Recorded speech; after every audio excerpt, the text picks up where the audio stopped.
Not away from Russia-Ukraine crisis, one of the most dangerous storms to hit the United States in years has left 2.4 million homes and businesses in Florida without power and floodwaters surging inland. Hurricane Ian made landfall around 3 p.m. local time on Wednesday, breaking into the coast. This report takes a look at the devastating effect the storm has had on the coastal city.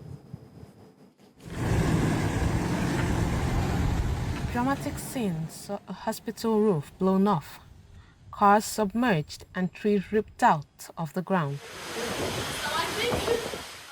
The Category 4 hurricane was later downgraded to a tropical storm. At least 20 people are missing at sea, and some others have been rescued to a hotel where they hope to return home after the storm passes. I think I got my purse and maybe a cell phone, but that's about it. I mean, because it just rapidly went up so high so quickly, it's just you had to get out of there. It was either that or probably a good 9 or 10 houses that are going to be the most flooded because it kind of tapers off when you get around the corner because it's a circle. Yeah. So I think a lot of those people have left if they didn't leave already.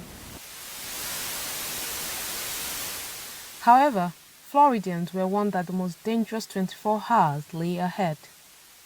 The mayor of Tampa urged people to shelter in place through the night into Thursday morning. Radar indicated tornadoes in Kings Point. State Governor Ron DeSantis described Ian as the biggest flood event Southwest Florida has ever seen and announced that 7,000 National Guard troops are ready to lead rescue operations into flood zones. The most recent update by the National Hurricane Center for the track of Ian places landfall at the juncture of Charlotte and Lee counties.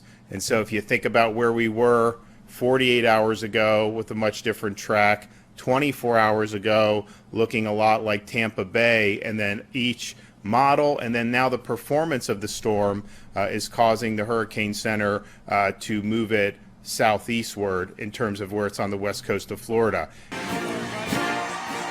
Meanwhile, President Joe Biden delivered an update on the preparation in Florida on Wednesday. Before I began, though, speaking of health, you all have been reading and hearing about the hurricane and Hurricane Ian and its impact it's going to have on our fellow Americans down in Florida. Yesterday, I spoke with Governor DeSantis for some time. We discussed what we've done to prepare for the hurricane. That includes dispatching hundreds of FEMA personnel and activating thousands of National Guard members. I've also developed a search and rescue team and deployed them to multiple federal agencies, and they're already on the ground and ready to help as we speak. Ian is now continuing to move north through Florida.